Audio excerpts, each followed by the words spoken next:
रामधारी गुप्ता, खंड 2, प्रतिलेखन संख्या 107, गति 80 शब्द प्रति मिनट।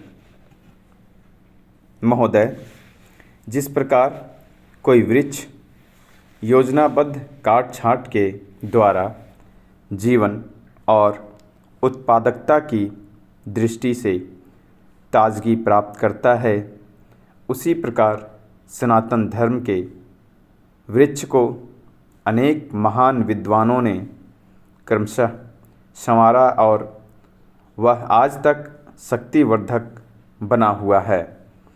इसमें रामकृष्ण परमहंस तथा उनके शिष्यवर स्वामी विवेकानंद का योगदान ऐतिहासिक महत्व का है। परमहंस जी ने साधनापूर्वक धर्म की जो अनुभूतियाँ प्राप्त की थी, स्वामी विवेकानंद ने उनसे व्यवहारिक सिद्धांत स्थापित किया। स्वामी विवेकानंद ने सबसे बड़ा कार्य धर्म की पुनः स्थापना का किया। अभिनव भारत का जो कुछ कहना था, वह सब विवेकानंद के मुख से भाषा एवं विचारों के रूप में प्रकट हुआ। विचारों की शाब्दिक अभिव्यक्ति ही दर्शन है। परिणाम स्वरूप स्वामी विवेकानंद ने दर्शन के आध्यात्मिक पक्ष को और अधिक सुदृढ़ करके प्रक्षेपित किया। विवेकानंद वह सेतु है जिस पर प्राचीन एवं आधुनिक भारतीय संस्कृति आलिंगन करती है। विवेकानंद वह समुद्र हैं जिसमें धर्म और राजनीति, राष्ट्रीयता और अंतर्राष्ट्रीयता तथा उपनिषद और विज्ञान सभी कुछ सम्मिलित है। ठाकुर रविंद्रनाथ ने कहा, यदि कोई आत्मा को समझना चाहता है तो उसे विवेकानंद को पढ़ना चाहिए। नई पीढ़ी के लोगों में उन्होंने भारत के प्रति भक्ति जगाई, उसके अतीत के प्रति गौरव एवं भविष्य के प्रति आस्था उत्पन्न की। स्वामी जी ने एक नवीन मानव जाति की कल्पना की जो आत्म बलिदान, आत्मनिरंतर, आत्मसमर्पण और आत्मविश्लेषण जैसे मानवीय मूल्यों के ओतप्रोत हों।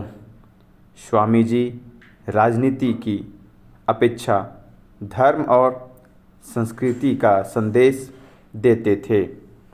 धर्म और संस्कृति के द्वारा देशभक्ति एवं राजनैतिक मानसिकता स्वतः ही प्रफुल्लित हो उठती है।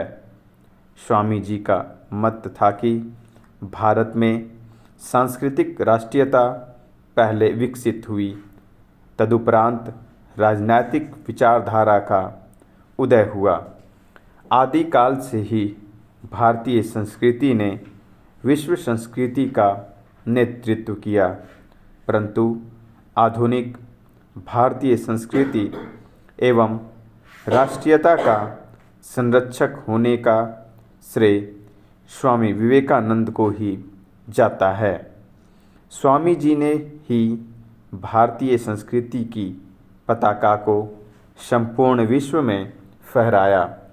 शिकागो के सर्व धर्म सम्मेलन में न जाने के कई उद्देश्य उनके मस्तिष्क में स्थापित हुए थे।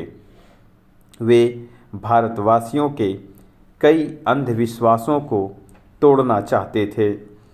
वे भारतीय आध्यात्मिक विचारों और आदर्शों का प्रचार यूरोपीय देशों में करके संपूर्ण भूमंडल पर एक नवीन विचारधारा का सूत्रपात करना चाहते थे।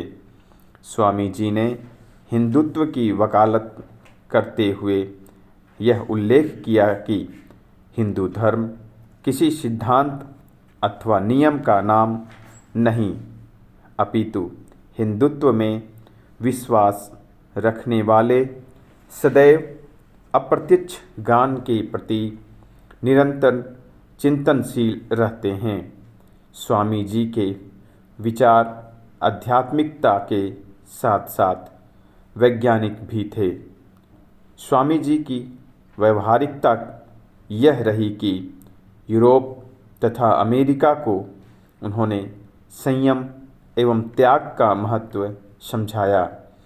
जीवन की सफलता आध्यात्मिक उन्नति पर निर्भर करती है, इसलिए मनुष्य को चाहिए कि वह पवित्रता, भक्ति, विनयशीलता, निस्वार्थता और प्रेम का विकास करें।